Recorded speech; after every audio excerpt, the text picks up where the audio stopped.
de Francis Scott Fitzgerald, el curioso caso de Benjamin Button.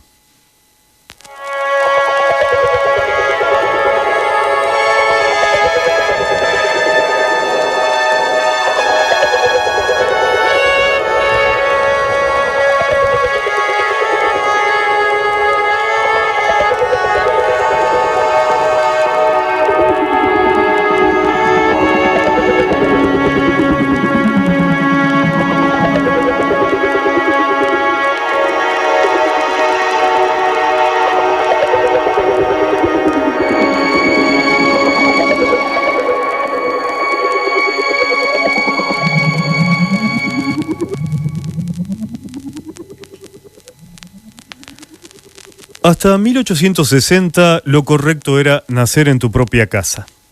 Hoy, según me dicen, los grandes dioses de la medicina han establecido que los primeros llantos del recién nacido deben ser emitidos en la atmósfera aséptica de un hospital, preferiblemente en un hospital elegante. Así que el señor y la señora Button se adelantaron 50 años a la moda cuando decidieron, un día de verano de 1860, que su primer hijo nacería en un hospital. Nunca sabremos si este anacronismo tuvo alguna influencia en la asombrosa historia que estoy a punto de referirles. Les contaré lo que ocurrió y dejaré que juzguen por sí mismos. Los Button gozaban de una posición envidiable, tanto social como económica, en el Baltimore de antes de la guerra. Estaban emparentados con esta o aquella familia, lo que, como todo sureño sabía, les daba el derecho a formar parte de la inmensa aristocracia que habitaba la Confederación. Era su primera experiencia en lo que atañe a la antigua y encantadora costumbre de tener hijos. Naturalmente, el señor Button estaba nervioso, confiaba en que fuera un niño para poder mandarlo a la Universidad de Yale en Connecticut, institución en la que el propio señor Button había sido conocido durante 4 años con el apodo más bien obvio de Cuello Duro. La mañana de septiembre, consagrada al extraordinario acontecimiento, se levantó muy nervioso a las 6, se vistió, se anudó una impecable corbata y corrió por las calles de Baltimore hasta el hospital, donde averiguaría si la oscuridad de la noche había traído en su seno una nueva vida. A unos 100 metros de la clínica Maryland para damas y caballeros, vio al doctor King, el médico de cabecera, que bajaba por la escalera principal restregándose las manos como si se las lavara, como todos los médicos están obligados a hacer, de acuerdo con los principios éticos nunca escritos de la profesión.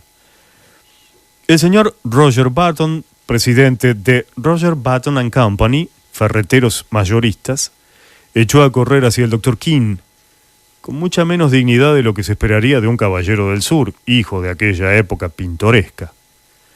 «¡Doctor King!», llamó. ¡Doctor King!». El doctor lo oyó, se volvió y se paró a esperarlo mientras una expresión extraña se iba dibujando en su severa cara de médico a medida que el señor Button se acercaba. «¿Qué ha ocurrido?», preguntó el señor Button, respirando con dificultad después de su carrera. «¿Cómo ha ido todo? ¿Cómo está mi mujer? ¿Es un niño? ¿Qué ha sido? ¿Qué...?» «Serénese», dijo el doctor King ásperamente. Parecía algo irritado. «¿Ha nacido el niño?», preguntó suplicante el señor Button. El doctor King frunció el entrecejo. «Diantre, sí, supongo. En cierto modo». Y volvió a lanzarle una extraña mirada al señor Button. «¿Mi mujer está bien?». «Sí». «¿Es niño o niña?». «Y dale», gritó el doctor King en el colmo de su irritación. «Le ruego que lo vea usted mismo. Es indignante». La última palabra cupo casi en una sola sílaba. Luego el doctor King murmuró: «¿Usted cree que un caso como este mejorará mi reputación profesional? Otro caso así sería mi ruina, la ruina de cualquiera». «¿Qué pasa?», preguntó el señor Button aterrado. «¿Trillizos?». «No, nada de trillizos», respondió el doctor cortante. Puede ir a verlo usted mismo y buscarse otro médico. Yo ya lo traje usted al mundo, joven, y he sido el médico de su familia durante 40 años, pero he terminado con usted. No quiero verle ni a usted ni a nadie de su familia nunca más. Adiós. Se volvió bruscamente y, sin añadir palabra, subió a su faetón que lo esperaba en la calzada y se alejó muy serio. El señor Button se quedó en la acera estupefacto y temblando de pies a cabeza. Qué horrible desgracia había ocurrido. De repente había perdido el más mínimo deseo de entrar en la clínica Maryland para damas y caballeros, pero un instante después, haciendo un terrible esfuerzo, se obligó a subir las escaleras y cruzó la puerta principal. Había una enfermera sentada tras una mesa en la penumbra opaca del vestíbulo. Venciendo su vergüenza, el señor Button se le acercó.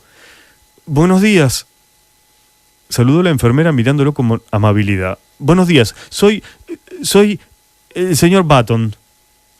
Una expresión de horror se adueñó del rostro de la chica, que se puso en pie de un salto y pareció a punto de salir volando del vestíbulo. Se dominaba gracias a un esfuerzo ímprobo y evidente.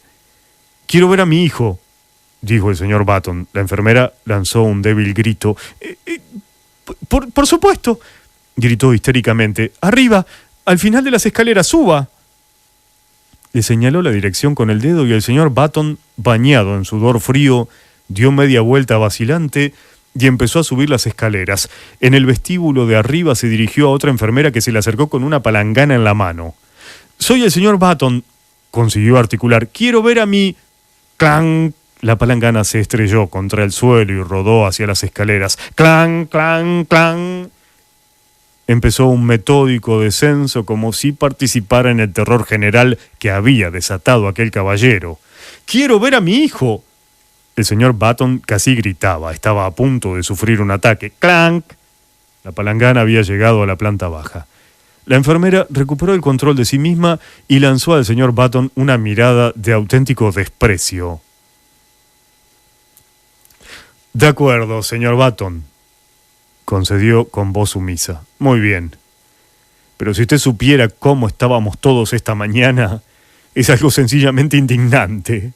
Esta clínica no conservará ni sombra de su reputación después de...» «Rápido», gritó el señor Button con voz ronca. «No puedo soportar más esta situación. Venga entonces por aquí, señor Button». Se arrastró penosamente tras ella.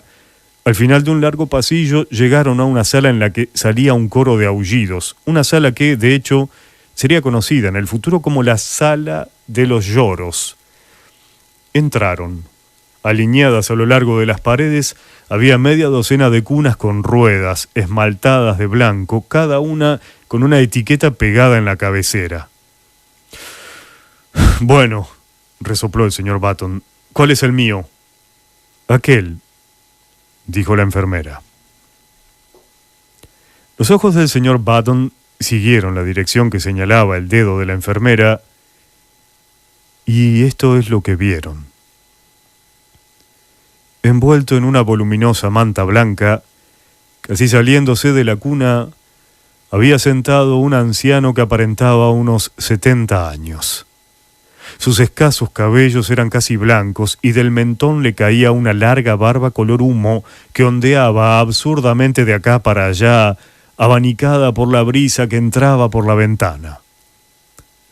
El anciano miró al señor Button con ojos desvaídos y marchitos, en los que acechaba una interrogación que no hallaba respuesta. «¿Estoy loco?», tronó el señor Button, transformando su miedo en rabia. «¿O la clínica quiere gastarme una broma de mal gusto?» «A nosotros no nos parece ninguna broma», replicó la enfermera severamente. «Y no sé si usted está loco o no, pero lo que es absolutamente seguro es que ese es su hijo». El sudor frío se duplicó en la frente del señor Button. Cerró los ojos y volvió a abrirlos y miró. No era un error. Veía a un hombre de 70 años, un recién nacido de 70 años, un recién nacido al que las piernas se le salían de la cuna en la que descansaba. El anciano miró plácidamente al caballero y a la enfermera durante un instante y de repente habló con voz cascada y vieja. «¿Eres mi padre?», preguntó. El señor Button y la enfermera se llevaron un terrible susto. «Porque si lo eres», prosiguió el anciano quejumbrosamente, «me gustaría que me sacaras de este sitio, o al menos que hicieras que me trajeran una mecedora cómoda». «Pero en nombre de Dios, ¿de dónde has salido? ¿Quién eres tú?», estalló el señor Button exasperado. «No te puedo decir exactamente quién soy», replicó la voz quejumbrosa, «porque solo hace unas cuantas horas que he nacido. Pero mi apellido es Button, no hay duda». «¡Mientes! ¡Eres un impostor!». El anciano se volvió cansinamente hacia la enfermera. «Bonito modo de recibir a un hijo recién nacido», se lamentó con voz débil. «Dígale que se equivoca. ¿Quiere?». «Se equivoca, señor Button», dijo severamente la enfermera. «Este es su hijo. Debería asumir la situación de la mejor manera posible. Nos vemos en la obligación de pedirle que se lo lleve a casa cuanto antes. Hoy, por ejemplo». «¿A casa?», replicó el señor Button con voz incrédula. «Sí, no podemos tenerlo aquí. No podemos, de verdad, ¿comprende?». «Yo me alegraría mucho», se quejó el anciano. «Menudo sitio. Vamos, el sitio ideal para albergar a un joven de gustos tranquilos. Con todos estos chillidos y llantos, no he podido pegar ojo. He pedido algo de comer». Aquí su voz alcanzó una aguda nota de protesta. «Y me han traído una botella de leche». El señor Button se dejó caer en un sillón junto a su hijo y escondió la cara entre las manos. «Dios mío», murmuró aterrorizado. «¿Qué va a decir la gente? ¿Qué voy a hacer?». «Tiene que llevárselo a casa», insistió la enfermera. «Inmediatamente». Una imagen grotesca se materializó con tremenda nitidez ante los ojos del hombre atormentado. Una imagen de sí mismo paseando por las abarrotadas calles de la ciudad, con aquella espantosa aparición rengueando a su lado. «No puedo hacerlo, no puedo», gimió. La gente se pararía a preguntarle, ¿y qué iba a decirles? Tendría que presentar a ese septuagenario. «Este es mi hijo, ha nacido esta mañana temprano». Y el anciano se acurrucaría bajo la manta y seguirían su camino penosamente, pasando por delante de las tiendas atestadas y el mercado de esclavos. Durante un oscuro instante el señor Button deseó fervientemente que su hijo fuera negro. Por delante de las lujosas casas de los barrios residenciales y el asilo de ancianos. «Vamos, cálmese», ordenó la enfermera. «Mire», anunció de repente el anciano, «si cree usted que me voy a ir a casa con esta manta, se equivoca de medio a medio». «Los niños pequeños siempre llevan mantas». Con una risa maliciosa el anciano sacó un pañal blanco. «Mire», dijo con voz temblorosa, «mire lo que me han preparado». «Los niños pequeños siempre llevan eso», dijo la enfermera remilgadamente. «Bueno», dijo el anciano, «pues este niño no va a llevar nada puesto dentro de 2 minutos. Esta manta pica. Me podrían haber dado por lo menos una sábana». «Déjatela, se apresuró a decir el señor Button. Se volvió hacia la enfermera. «¿Qué hago?». «Vaya al centro y cómprele a su hijo algo de ropa». La voz del anciano siguió al señor Button hasta el vestíbulo. «Y un bastón, papá. Quiero un bastón». El señor Button salió dando un terrible portazo.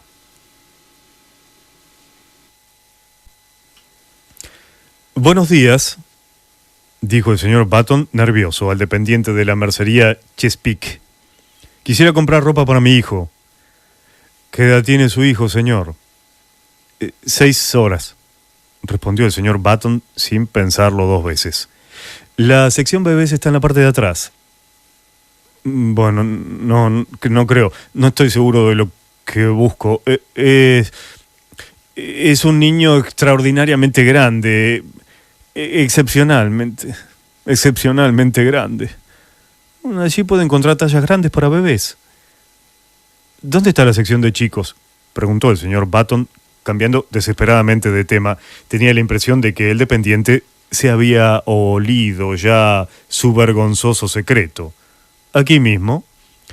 Bueno, el señor Button dudó. Le repugnaba la idea de vestir a su hijo con ropa de hombre. Si, por ejemplo, pudiera encontrar un traje de chico grande, muy grande, podría cortar aquella larga y horrible barba y teñir las canas. Así conseguiría disimular los peores detalles y conservar algo de su dignidad, por no mencionar su posición social en Baltimore. Pero la búsqueda afanosa por la sección de chicos fue inútil. No encontró ropa adecuada para el Button que acababa de nacer. Roger Button le echaba la culpa a la tienda, claro está. En semejantes casos lo apropiado es echarle la culpa a la tienda. ¿Qué edad me ha dicho que tiene su hijo?, preguntó el dependiente con curiosidad. Tiene 16 años. Ah, perdone.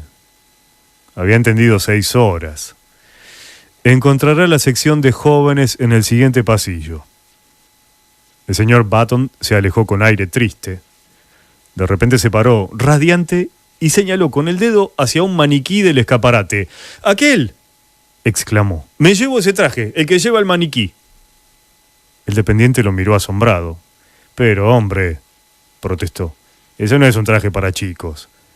Podría ponérselo un chico, sí, pero es un disfraz. También se lo podría poner usted. Envuélvamelo», insistió el cliente nervioso. «Es lo que buscaba». El sorprendido dependiente obedeció. De vuelta en la clínica, el señor Button entró en la sala de los recién nacidos y casi le lanzó el paquete a su hijo. «Aquí tiene la ropa», le espetó. El anciano desenvolvió el paquete y examinó su contenido con mirada burlona. «Me parece un poco ridículo», se quejó. «No quiero que me conviertan en un mono de...» «Tú sí que me has convertido en un mono», estalló el señor Button feroz. «Es mejor que no pienses en lo ridículo que pareces. Ponte la ropa o te pegaré». Le costó pronunciar la última palabra, aunque consideraba que era lo que debía decir. «De acuerdo, padre». Era una grotesca simulación de respeto filial. «Tú has vivido más, tú sabes más, como tú digas». Como antes, el sonido de la palabra padre estremeció violentamente al señor Button. «Y date prisa». «Me estoy dando prisa, padre».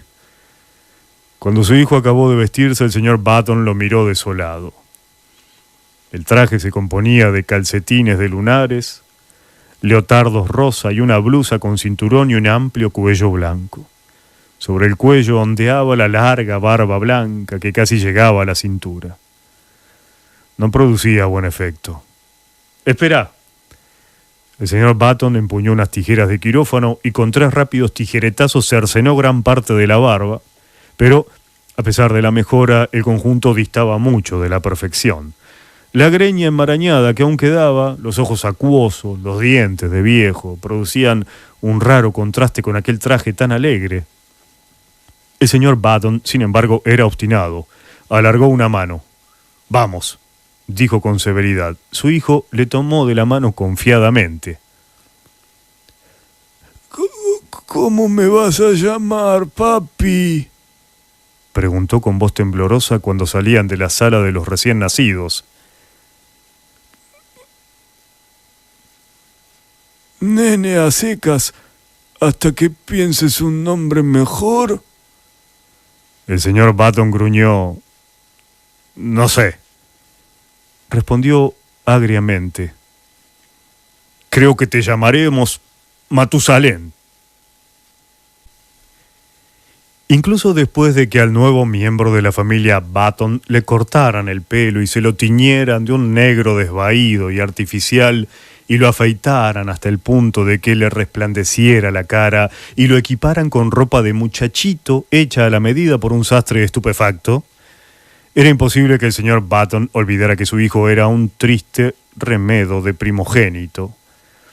Aunque encorvado por la edad, Benjamin Button, pues este nombre le pusieron, en vez del más apropiado, aunque demasiado pretencioso, de Matusalén, medía 1,75 metros. La ropa no disimulaba la estatura, ni la depilación ni el tinte de las cejas ocultaban el hecho de que los ojos que había debajo estaban apagados, húmedos y cansados. Y en cuanto vio al recién nacido, la niñera de los Button abandonó la casa, sensiblemente indignada. Pero el señor Button persistió en su propósito inamovible. Benjamin era un niño, y como a un niño había que tratarlo.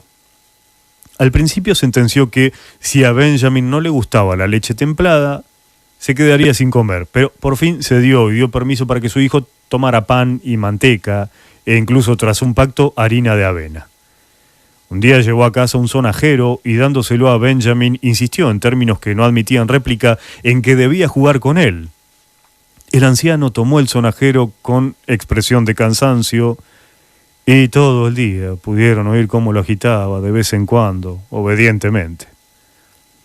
Pero no había duda de que el sonajero lo aburría y de que disfrutaba de otras diversiones más reconfortantes cuando estaba solo. Por ejemplo, un día el señor Button descubrió que la semana anterior había fumado muchos más puros de los que acostumbraba, fenómeno que se aclaró días después cuando al entrar inesperadamente en el cuarto del niño lo encontró inmerso en una vaga humareda azulada, mientras Benjamin, con expresión culpable, trataba de esconder los restos de un habano. Aquello exigía, como es natural, una buena paliza, pero el señor Button no se sintió con fuerzas para administrarla. Se limitó a advertirle a su hijo que el humo frenaba el crecimiento. El señor Button, a pesar de todo, persistió en su actitud.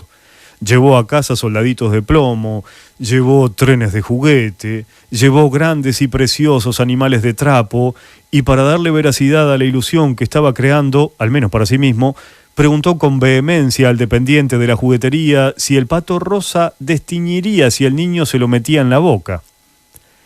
Pero a pesar de los esfuerzos paternos, a Benjamin nada de aquello le interesaba.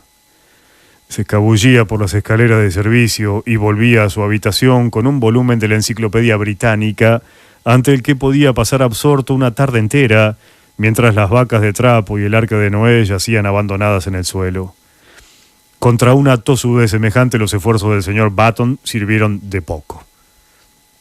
Fue enorme la sensación que, en un primer momento, causó en Baltimore lo que aquella desgracia podría haberles costado a los Button y a sus parientes. No podemos calcularlo porque el estallido de la guerra civil dirigió la atención de los ciudadanos hacia otros asuntos.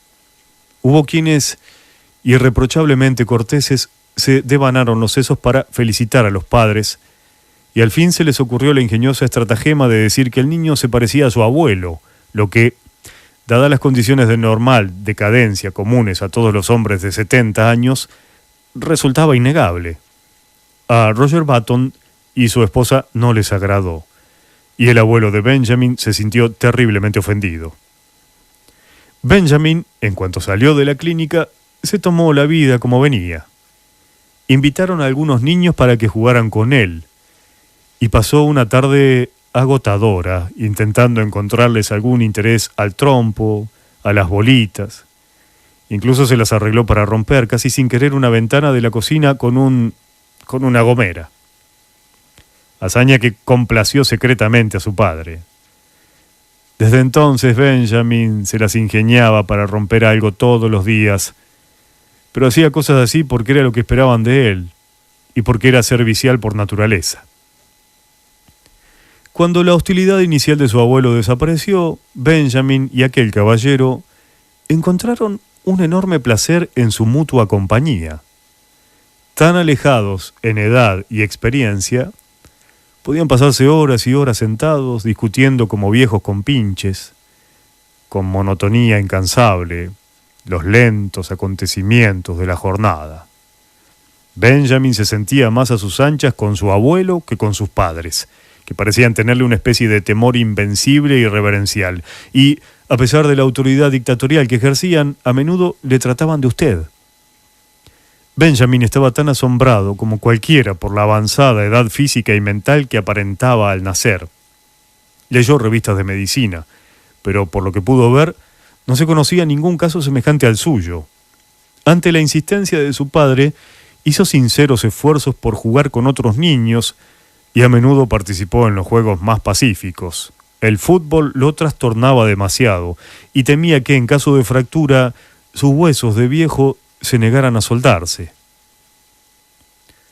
Cuando cumplió 5 años lo mandaron al parvulario, donde lo iniciaron en el arte de pegar papel verde sobre papel naranja, de hacer mantelitos de colores y construir infinitas cenefas. Tenía propensión a adormilarse e incluso a dormirse en mitad de esas tareas, costumbre que irritaba y asustaba a su joven profesora. Para su alivio, la profesora se quejó a sus padres y estos lo sacaron del colegio. Los Button dijeron a sus amigos que el niño era demasiado pequeño. Cuando cumplió 12 años, los padres ya se habían habituado a su hijo. La fuerza de la costumbre es tan poderosa que ya no se daban cuenta de que era diferente a todos los niños, salvo cuando alguna anomalía curiosa les recordaba el hecho. Pero un día, pocas semanas después de su 12º cumpleaños, mientras se miraba al espejo, Benjamin hizo o creyó hacer un asombroso descubrimiento. ¿Lo engañaba la vista o le había cambiado el pelo? Del blanco a un gris acero, bajo el tinte en sus 12 años de vida. ¿Era ahora menos pronunciada la red de arrugas de su cara? Tenía la piel más saludable y firme, incluso con algo del buen color que da el invierno. No podía decirlo. Sabía que ya no andaba encorvado y que sus condiciones físicas habían mejorado desde sus primeros días de vida. ¿Será que...? Pensó en lo más hondo, o más bien apenas se atrevió a pensar. Fue a hablar con su padre. «Ya soy mayor», anunció con determinación. «Quiero ponerme pantalones largos». Su padre dudó. «Bueno», dijo por fin, «no sé. 14 años es la edad adecuada para ponerse pantalones largos y tú solo tienes 12. «Pero tienes que admitir», protestó Benjamin, «que estoy muy grande para la edad que tengo». Su padre lo miró fingiendo entregarse a laboriosos cálculos. «No estoy muy seguro de eso», dijo. «Yo era tan grande como tú a los 12 años». No era verdad. Aquella afirmación formaba parte del pacto secreto que Roger Button había hecho consigo mismo para creer en la normalidad de su hijo. Llegaron por fin a un acuerdo. Benjamin continuaría tiñéndose el pelo, pondría más empeño en jugar con los chicos de su edad y no usaría las gafas ni llevaría bastón por la calle. A cambio de tales concesiones, recibió permiso para su primer traje de pantalones largos.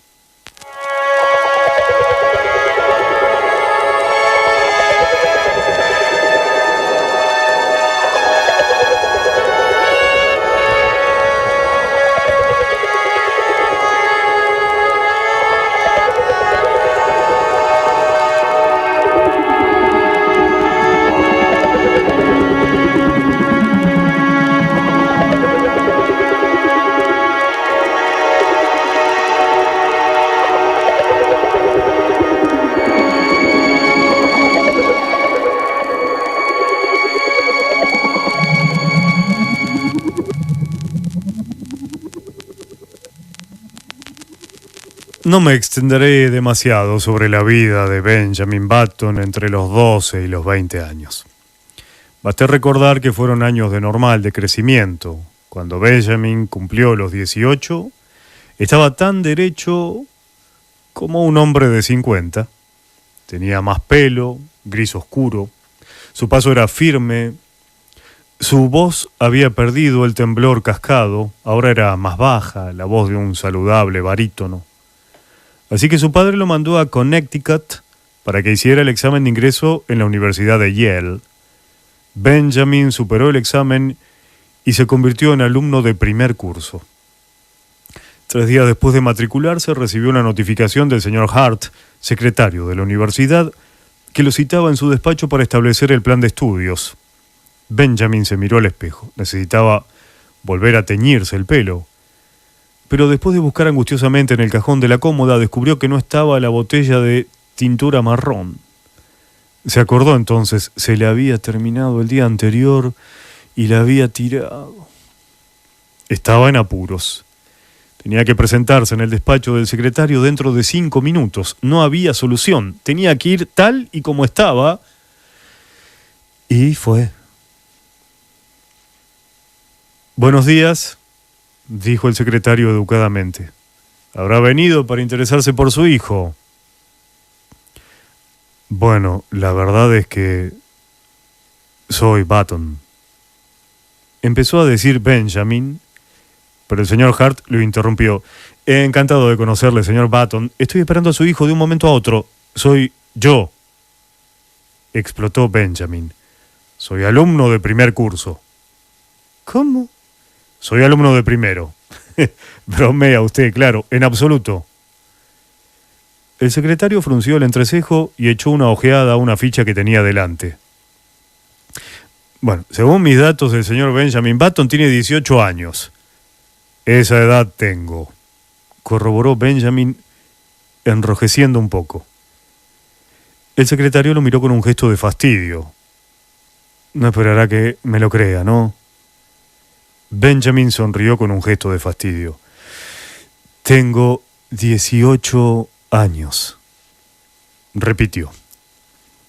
El secretario señaló con determinación la puerta. «Fuera», dijo.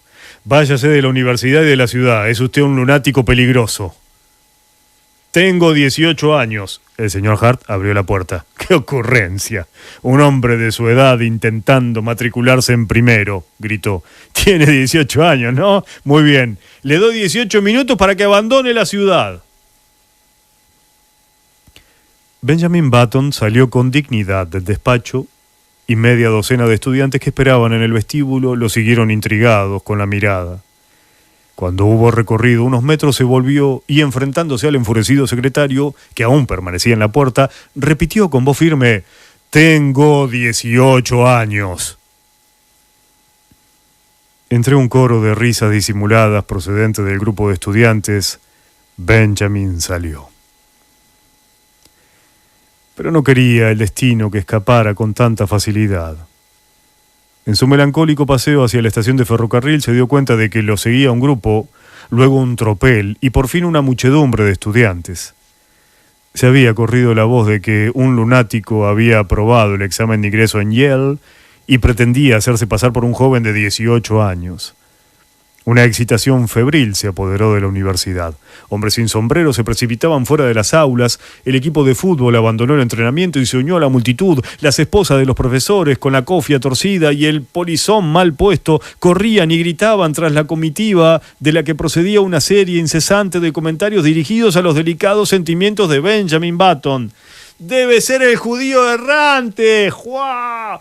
A su edad debería ir al instituto. ¡Miren al niño prodigio! Creería que esto era un asilo de ancianos. ¡Juá, juá! ¡Que se vaya a Harvard!» Benjamin aceleró el paso y pronto echó a correr. Ya les enseñaría. Iría a Harvard y se arrepentirían de aquellas burlas irreflexivas. A salvo en el tren de Baltimore, sacó la cabeza por la ventanilla. «¡Se van a arrepentir!», gritó. «¡Juá, juá!», rieron los estudiantes. «¡Juá, juá, juá!». Fue el mayor error que la Universidad de Yale haya cometido en su historia.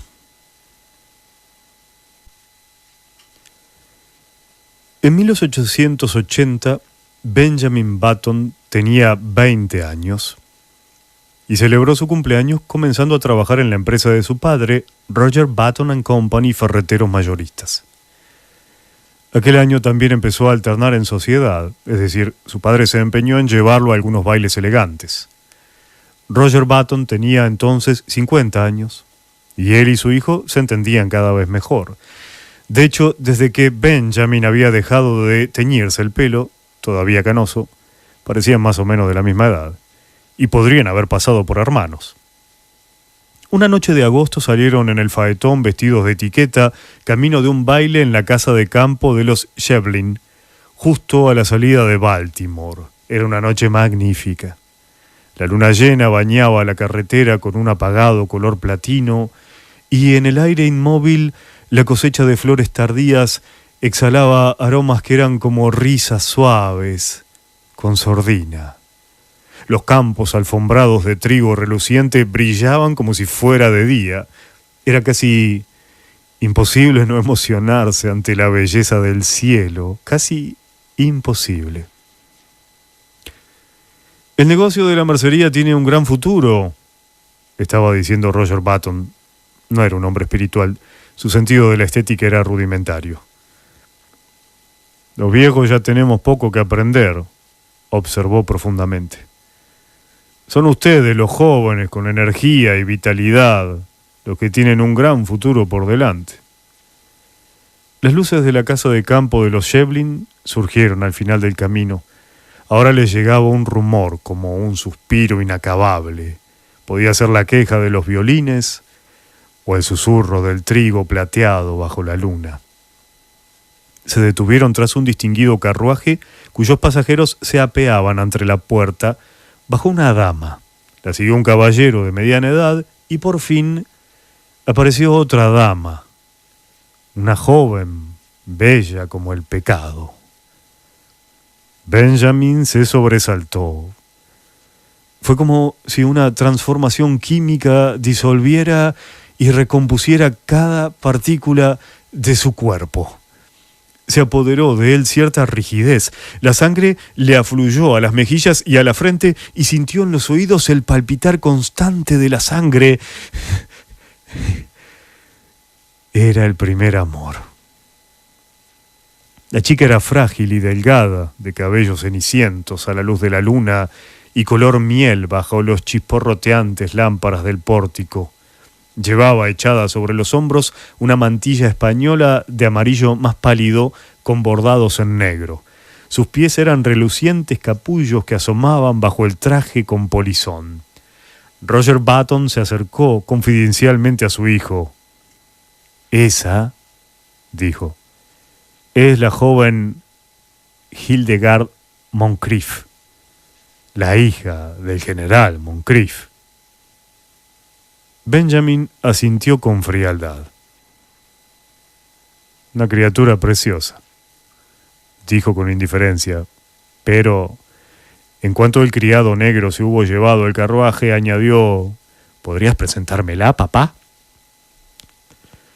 Se acercaron a un grupo en el que la señorita Moncrief era el centro. Educada según las viejas tradiciones, se inclinó ante Benjamin. Sí, le concedería un baile. Benjamin le dio las gracias y se alejó tambaleándose. La espera hasta que llegara su turno se hizo interminablemente larga. Benjamin se quedó cerca de la pared, callado, inescrutable, mirando con ojos asesinos a los aristocráticos jóvenes de Baltimore que mariposeaban alrededor de Hildegard Moncrief con caras de apasionada admiración. Qué detestables le parecían a Benjamin, qué intolerablemente sonrosados. Aquellas barbas morenas y rizadas le provocaban una sensación parecida a la indigestión. Pero cuando llegó su turno y se deslizaba con ella por la movediza pista de baile al compás del último vals de París, la angustia y los celos se derritieron como un manto de nieve. Ciego de placer, hechizado, sintió que la vida acababa de empezar. Usted y su hermano llegaron cuando llegábamos nosotros, ¿verdad? Preguntó Hildegard, mirándolo con ojos que brillaban como esmalte azul. Benjamin dudó. Si Hildegard lo tomaba por el hermano de su padre, debía aclarar la confusión. Recordó su experiencia en Yale y decidió no hacerlo. Sería una descortesía contradecir a una dama, sería un crimen echar a perder aquella exquisita oportunidad con la grotesca historia de su nacimiento.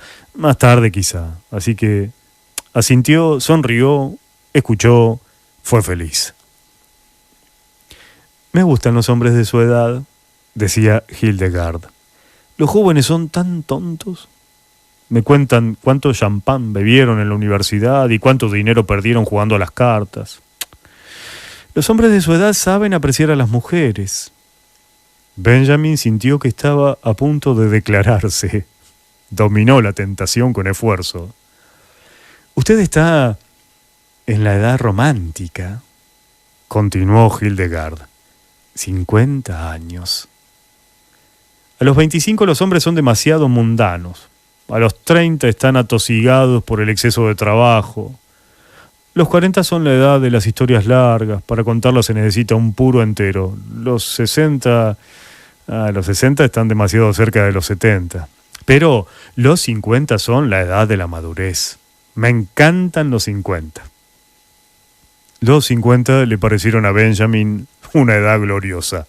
Deseó apasionadamente tener 50 años. Siempre lo he dicho, continuó Hildegard. Prefiero casarme con un hombre de 50 años y que me cuide, a casarme con uno de 30 y cuidar de él. Para Benjamin el resto de la velada estuvo bañado por una neblina color miel. Hildegard le concedió 2 bailes más y descubrieron que estaban maravillosamente de acuerdo en todos los temas de actualidad. Darían un paseo en Calesa el domingo y hablarían más detenidamente. Volviendo a casa en el faetón, justo antes de romper el alba, cuando empezaban a zumbar las primeras abejas y la luna consumida brillaba débilmente en la niebla fría, Benjamin se dio cuenta vagamente de que su padre estaba hablando de ferretería al por mayor. ¿Qué asunto propones que tratemos, además de los clavos y los martillos?, decía el señor Button. Los besos, respondió Benjamin distraído. ¿Los pesos?, exclamó Roger Button. Pero si acabo de hablar de pesos y básculas. Benjamin lo miró aturdido y el cielo hacia el este reventó de luz y una oropéndola bostezó entre los árboles que pasaban veloces.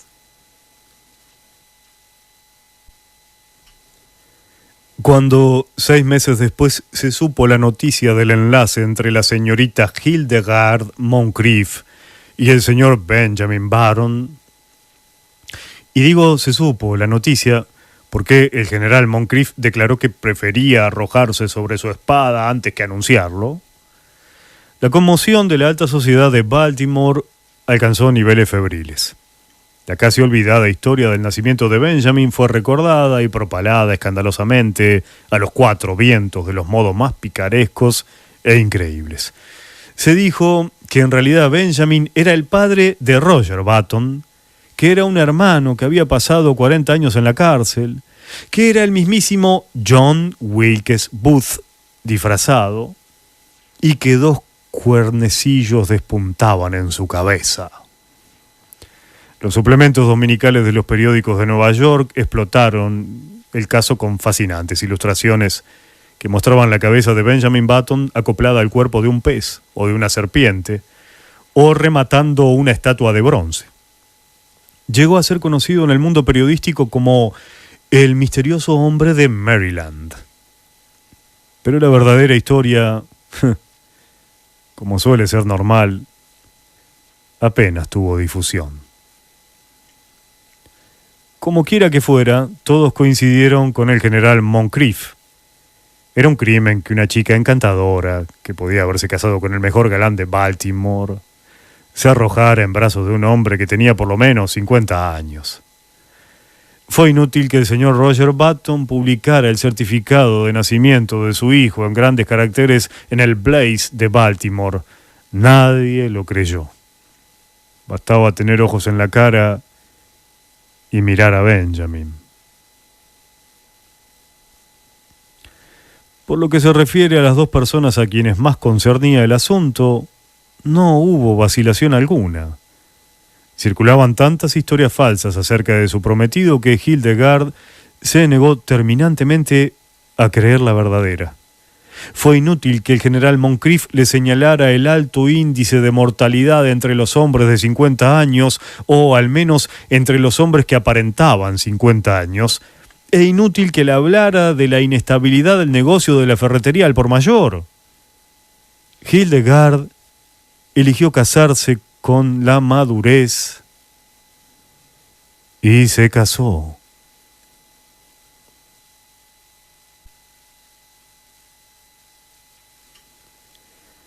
En una cosa al menos los amigos de Hildegard Moncrief se equivocaron. El negocio de ferretería al por mayor prosperó de manera asombrosa. En los 15 años que transcurrieron entre la boda de Benjamin Button en 1880 y la jubilación de su padre en 1895, la fortuna familiar se había duplicado, gracias en gran medida al miembro más joven de la firma. No hay que decir que Baltimore acabó acogiendo a la pareja en su seno. Incluso el anciano general Moncrief llegó a reconciliarse con su yerno cuando Benjamin le dio el dinero necesario para sacar a la luz su historia de la guerra civil en 30 volúmenes, que había sido rechazada por 9 destacados editores. 15 años provocaron muchos cambios en el propio Benjamin. Le parecía que la sangre le corría con nuevo vigor por las venas. Empezó a levantarse gustoso por la mañana, a caminar con paso enérgico por la calle concurrida y soleada, trabajar incansablemente en sus envíos de martillos y sus cargamentos de clavos. Fue en 1890 cuando logró su mayor éxito en los negocios. Lanzó la famosa idea de que todos los clavos usados para clavar cajas destinadas al transporte de clavos son propiedad del transportista, propuesta que, con rango de proyecto de ley, fue aprobada por el presidente del Tribunal Supremo, el señor Fossil, y ahorró a Roger Button & Company, ferreteros mayoristas, más de 600 clavos anuales. Y Benjamin descubrió que lo atraía cada vez más el lado alegre de la vida. Típico de su creciente entusiasmo por el placer fue el hecho de que se convirtiera en el primer hombre de la ciudad de Baltimore que poseyó y condujo un automóvil. Cuando se lo encontraban por la calle, sus coetáneos lo miraban con envidia. Tal era su imagen de salud y vitalidad. Parece que está más joven cada día, observaban.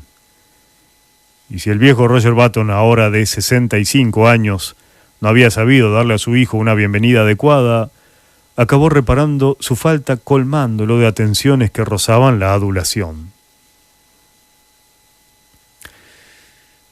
Llegamos a un asunto desagradable sobre el que pasaremos lo más rápidamente posible. Solo una cosa preocupaba a Benjamin Button. Su mujer había dejado de atraerle.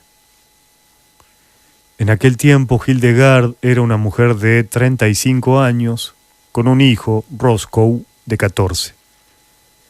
En los primeros días de su matrimonio, Benjamin había sentido adoración por ella.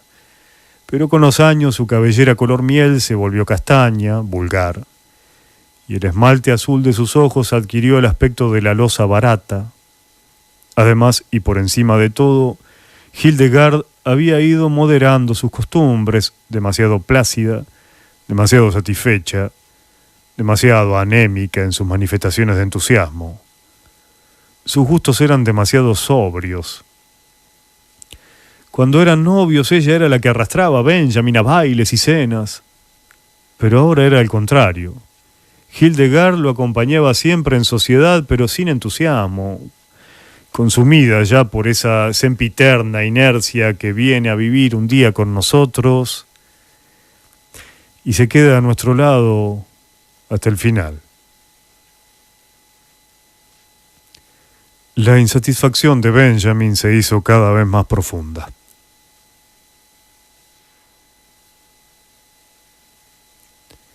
Cuando estalló la guerra hispano-norteamericana en 1898, su casa le ofrecía tan pocos atractivos que decidió alistarse en el ejército.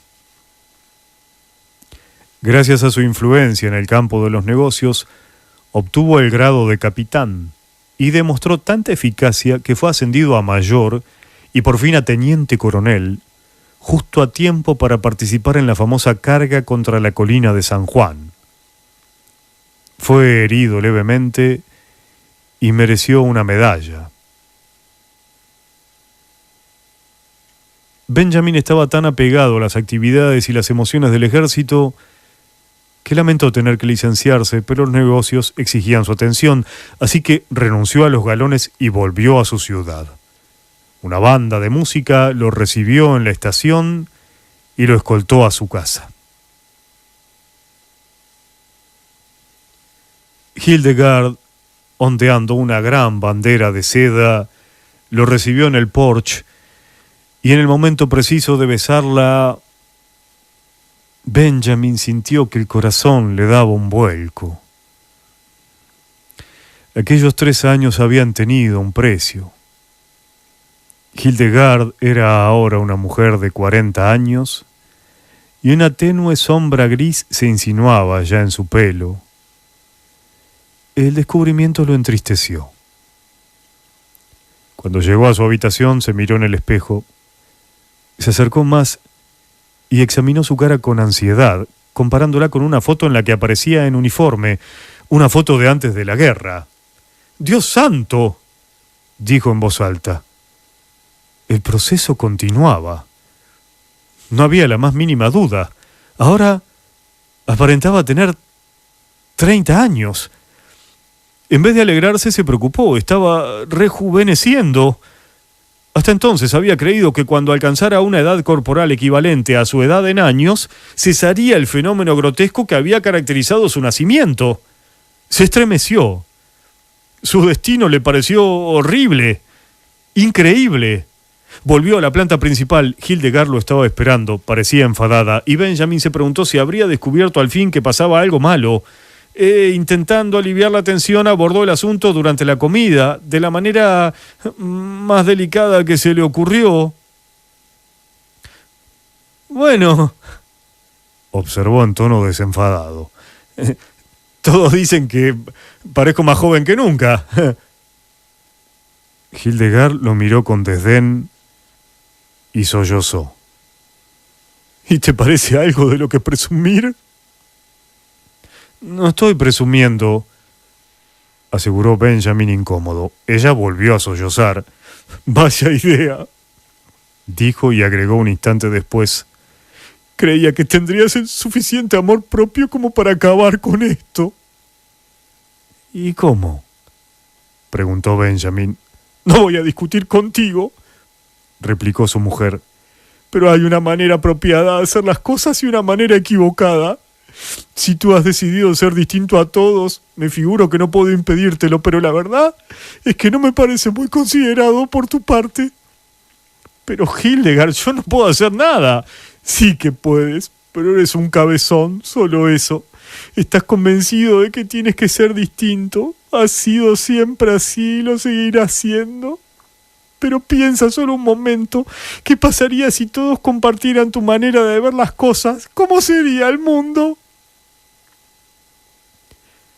Se trataba de una discusión estéril, sin solución. Así que Benjamin no contestó, y desde aquel instante un abismo comenzó a abrirse entre ellos. Y Benjamin se preguntaba qué fascinación podía haber ejercido Hildegard sobre él en otro tiempo. Y para ahondar la brecha, Benjamin se dio cuenta de que a medida que el nuevo siglo avanzaba, se fortalecía su sed de diversiones. No había fiesta en Baltimore en la que no se le viera bailar con las casadas más hermosas y charlar con las debutantes más solicitadas, disfrutando de los encantos de su compañía, mientras su mujer, como una viuda de mal agüero, se sentaba entre las madres y las tías vigilantes para observarlo con altiva desaprobación o seguirlo con ojos solemnes, perplejos y acusadores. «Mira», comentaba la gente, «qué lástima, un joven de esa edad casado con una mujer de 45 años. Debe tener por lo menos 20 años menos que su mujer». Habían olvidado, porque la gente olvida inevitablemente, que ya en 1880 sus papás y mamás también habían hecho comentarios sobre aquel matrimonio mal emparejado. Pero la gran variedad de sus nuevas aficiones compensaba la creciente infelicidad hogareña de Benjamin. Descubrió el golf y obtuvo grandes éxitos. Se entregó al baile. En 1906 era un experto en el Boston y en 1908 era considerado un experto en el Magille, mientras que en 1909 su Castle Walk fue la envidia de todos los jóvenes de la ciudad. Su vida social, naturalmente, se mezcló hasta cierto punto con sus negocios, pero ya llevaba 25 años dedicado en cuerpo y alma a la ferretería al por mayor, y pensó que iba siendo hora de que se hiciera cargo del negocio su hijo Roscoe, que había terminado sus estudios en Harvard. Y de hecho, a menudo confundían a Benjamin con su hijo. Semejante confusión agradaba a Benjamin, que olvidó pronto el miedo insidioso que lo había invadido a su regreso de la guerra hispano-norteamericana. Su aspecto le producía ahora un placer ingenuo. Solo tenía una contraindicación aquel delicioso ungüento. Detestaba aparecer en público con su mujer, Hildegard. Tenía casi 50 años. Y cuando la veía, se sentía completamente absurdo.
Un día de septiembre de 1910, pocos años después de que el joven Roscoe Baron se hiciera cargo de la Roger Baron and Company, ferreteros mayoristas, un hombre que aparentaba unos 20 años se matriculó como alumno de primer curso en la Universidad de Harvard, en Cambridge. No cometió el error de anunciar que nunca volvería a cumplir los 50, ni mencionó el hecho de que su hijo había obtenido su licenciatura en la misma institución 10 años antes. Fue admitido y casi desde el primer día alcanzó una relevante posición en su curso, en parte porque parecía un poco mayor que los otros estudiantes de primero, cuya media de edad rondaba los 18 años. Pero su éxito se debió fundamentalmente al hecho de que en el partido de fútbol contra Yale jugó de forma tan brillante, con tanto brío y tanta furia fría e implacable, que marcó 7 touchdowns y 14 goles de campo a favor de Harvard, y consiguió que los 11 hombres de Yale fueran sacados uno a uno del campo inconscientes. Se convirtió en el hombre más célebre de la universidad. Aunque parezca raro, en tercer curso apenas si fue capaz de formar parte del equipo. Los entrenadores dijeron que había perdido peso y los más observadores repararon en que no era tan alto como antes. Ya no marcaba touchdowns. Lo mantenían en el equipo con la esperanza de que su enorme reputación sembrara el terror y la desorganización en el equipo de Yale. En el último curso ni siquiera lo incluyeron en el equipo. Se había vuelto tan delgado y frágil que un día unos estudiantes de segundo lo confundieron con un novato, incidente que lo humilló profundamente. Empezó a ser conocido como una especie de prodigio, un alumno de los últimos cursos que quizá no tenía más de 16 años, y a menudo lo escandalizaba la mundanería de algunos de sus compañeros. Los estudios le parecían más difíciles, demasiado avanzados. Había oído a sus compañeros hablar del Sam Midas, el famoso colegio preuniversitario en el que muchos de ellos se habían preparado para la universidad, y decidió que cuando acabara la licenciatura se matricularía en el Sam Midas, donde entre chicos de su complexión estaría más protegido y la vida sería más agradable. Terminó los estudios en 1914 y volvió a su casa, a Baltimore, con el título de Harvard en el bolsillo. Hildegard residía ahora en Italia. Así que Benjamin se fue a vivir con su hijo, Roscoe. Pero, aunque fue recibido como de costumbre, era evidente que el afecto de su hijo se había enfriado. Incluso manifestaba cierta tendencia a considerar un estorbo a Benjamin, cuando vagaba por la casa presa de melancolías de adolescente. Roscoe se había casado, ocupaba un lugar prominente en la vida social de Baltimore y no deseaba que en torno a su familia se suscitara el menor escándalo. Benjamin ya no era persona grata entre los debutantes y los universitarios más jóvenes y se sentía abandonado, muy solo, con la única compañía de 3 o 4 chicos de la vecindad de 14 o 15 años. Recordó el proyecto de ir al colegio de San Midas. «Oye», le dijo a Roscoe un día, «¿cuántas veces tengo que decirte que quiero ir al colegio?» «Bueno, pues entonces ve», abrevió Roscoe. El asunto le desagradaba y deseaba evitar la discusión. «No puedo ir solo», dijo Benjamin vulnerable. «Tenés que matricularme y llevarme vos». «No tengo tiempo», declaró Roscoe con brusquedad. Entrecerró los ojos y miró preocupado a su padre. «El caso es», añadió, «que ya está bien. Podrías pararte ya, ¿no? Sería mejor...» Se interrumpió y su cara se volvió roja mientras buscaba las palabras. «Tenés que dar un giro de 180 grados, empezar de nuevo, pero en dirección contraria. Esto ya se ha ido demasiado lejos para ser una broma. Ya no tiene gracia. Tú... ya es hora de que te portes bien». Benjamin lo miró al borde de las lágrimas. «Y otra cosa», continuó Roscoe. «Cuando haya visitas en casa quiero que me llames tío. No Roscoe, sino tío, ¿comprendés? Parece absurdo que un niño de 15 años me llame por mi nombre de pila. Quizás harías bien en llamarme tío siempre, así te acostumbrarías». Después de mirar severamente a su padre, Roscoe le dio la espalda.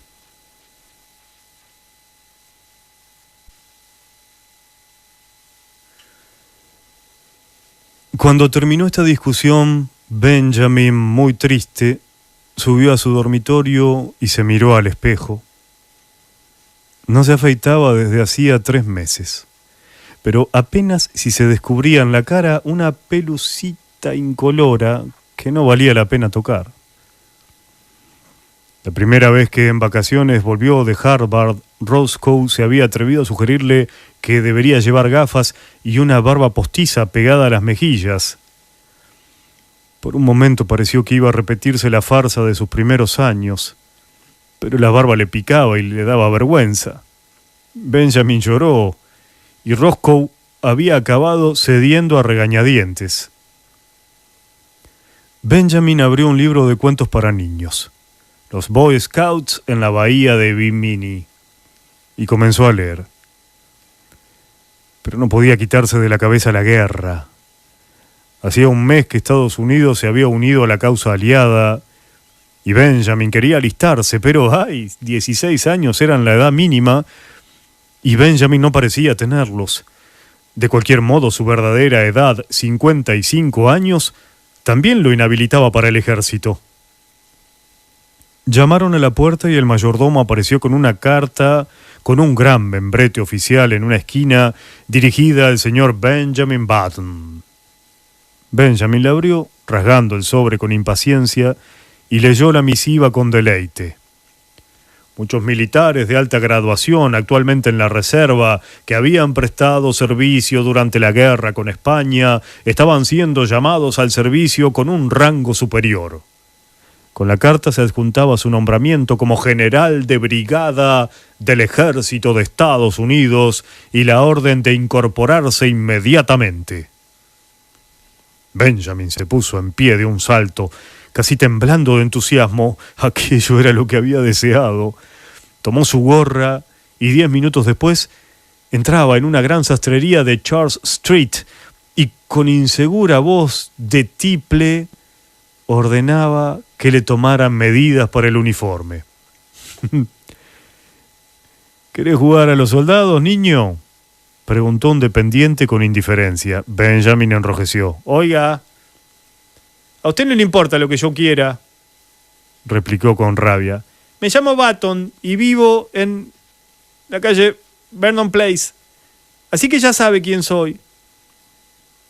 Bueno, admitió el dependiente titubeando.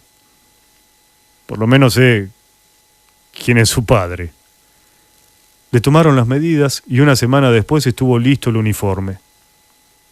Tuvo algunos problemas para conseguir los galones e insignias de general porque el comerciante insistía en que una bonita insignia de la Asociación de Jóvenes Cristianas quedaría igual de bien y sería mucho mejor para jugar. Sin decirle nada a Roscoe, Benjamin salió de su casa una noche y se trasladó en tren a Camp Mosby, en Carolina del Sur, donde debía asumir el mando de una brigada de infantería. En un sofocante día de abril, Benjamin llegó a las puertas del campamento, pagó el taxi que lo había llevado hasta allí desde la estación y se dirigió al centinela de guardia. ¡Que alguien recoja mi equipaje!, dijo enérgicamente. El centinela lo miró con mala cara. Dime, observó, ¿a dónde vas disfrazado de general, niño? Benjamin, veterano de la guerra hispano-norteamericana, se volvió hacia el soldado echando chispas por los ojos, pero, por desgracia, con voz aguda e insegura. ¡Cuádrese!, intentó decir con voz de trueno. Hizo una pausa para recobrar el aliento e inmediatamente vio cómo el centinela entrechocaba los talones y presentaba armas.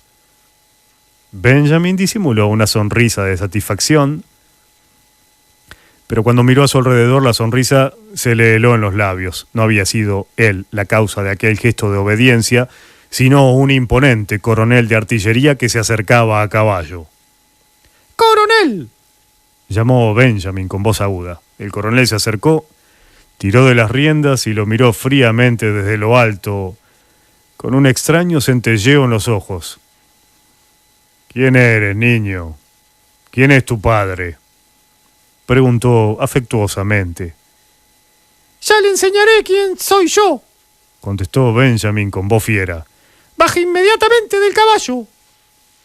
El coronel se rió a carcajadas. ¿Qué eres mi caballo, general? Tenga, gritó Benjamin exasperado. Lea esto. Y tendió su nombramiento al coronel.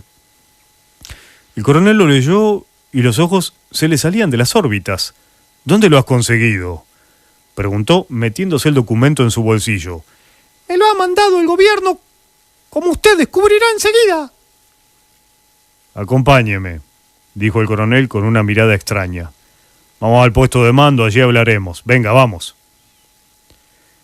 El coronel dirigió su caballo al paso hacia el puesto de mando y Benjamin no tuvo más remedio que seguirlo con toda la dignidad de la que era capaz, prometiéndose mientras tanto una dura venganza. Pero la venganza no llegó a materializarse. Se materializó unos días después su hijo Roscoe, que llegó de Baltimore, acalorado y de mal humor por el viaje inesperado, y escoltó al lloroso general sin uniforme de vuelta a casa.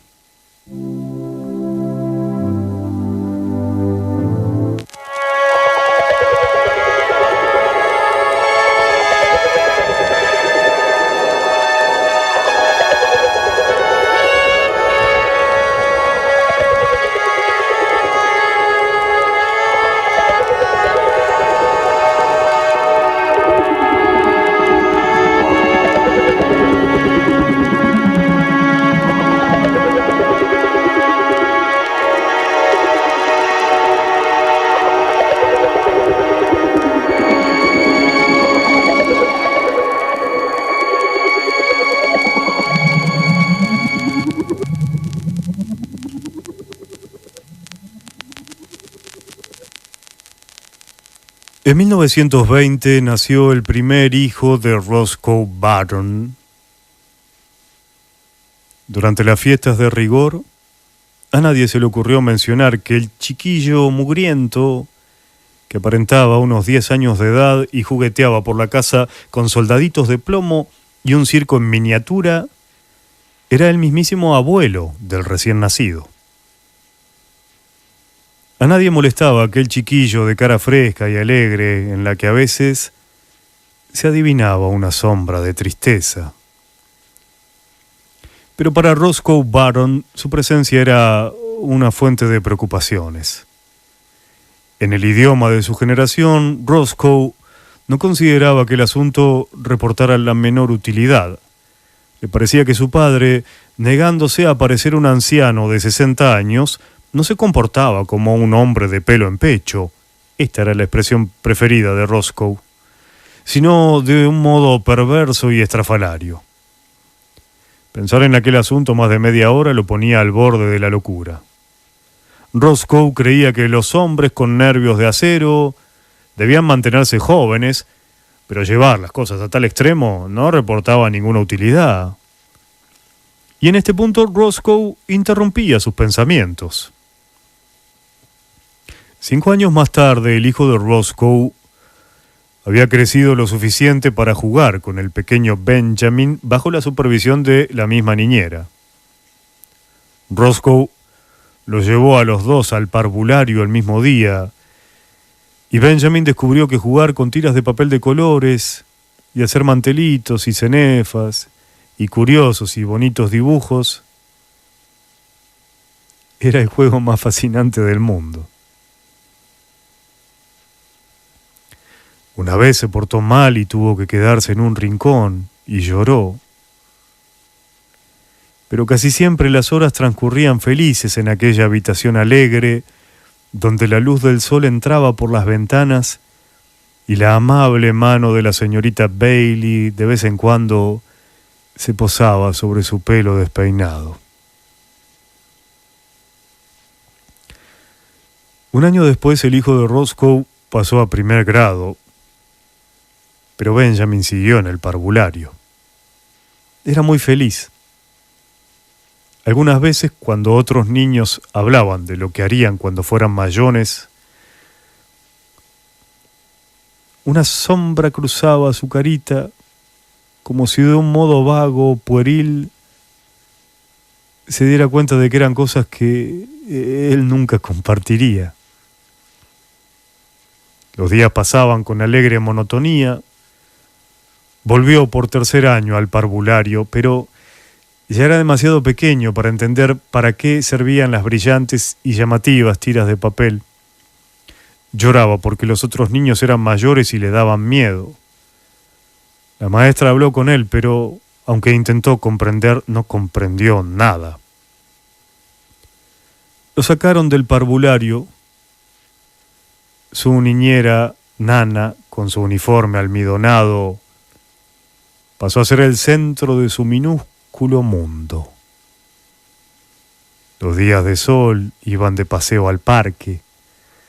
Nana le señalaba con el dedo un gran monstruo gris y decía elefante. Y Benjamin debía repetir la palabra. Y aquella noche, mientras los desnudaban para acostarlo, la repetiría una y otra vez en voz alta. Leyante, elefante, leyante. Algunas veces Nana le permitía saltar en la cama y entonces se lo pasaba muy bien, porque si te sentabas exactamente como debías, rebotabas y decías ¡ah! Durante mucho tiempo mientras dabas saltos. Conseguías un efecto vocal intermitente muy agradable. Le gustaba mucho agarrar el perchero, un gran bastón, y andar de acá para allá golpeando sillas y mesas diciendo ¡pelea, pelea, pelea! Si había visita, las señoras mayores chasqueaban la lengua a su paso, lo que le llamaba la atención. Y las jóvenes intentaban besarlo, a lo que él se sometía con un ligero fastidio. Y cuando el largo día acababa, a las 5 en punto, Nana lo llevaba arriba y le daba a cucharadas harina de avena y unas papillas estupendas. No había malos recuerdos en su sueño infantil. No le quedaban recuerdos de sus magníficos días universitarios, ni de los años espléndidos en que rompía el corazón de tantas chicas. Solo existían las blancas, seguras paredes de su cuna, y Nana, y un hombre que venía a verlo de vez en cuando, y una inmensa esfera anaranjada que Nana le señalaba un segundo antes del crepúsculo y a la hora de dormir, a la que Nana llamaba el sol. Cuando el sol desaparecía, los ojos de Benjamin se cerraban soñolientos. Y no había sueños. Ningún sueño venía a perturbarlo. El pasado, la salvaje carga al frente de sus hombres contra la colina de San Juan, los primeros años de su matrimonio, cuando se quedaba trabajando hasta muy tarde en los anocheceres veraniegos de la ciudad presurosa, trabajando por la joven Hildegard, a la que quería, y antes aquellos días en que se sentaba a fumar con su abuelo hasta bien entrada la noche en la vieja y lóbrega casa de los Baron en Monroe Street. Todo se había desvanecido como un sueño inconsistente, pura imaginación, como si nunca hubiera existido.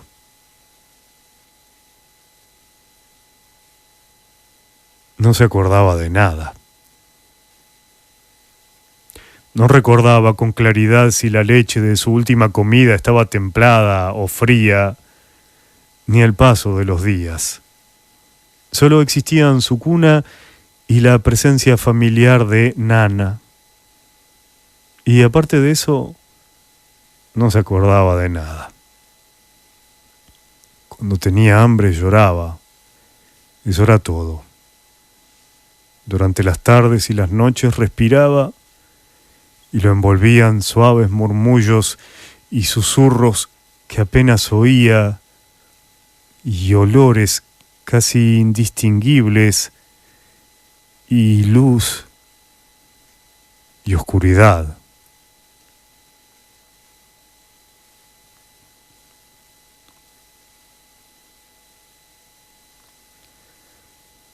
Luego fue todo oscuridad y su blanca cuna y los rostros confusos que se movían por encima de él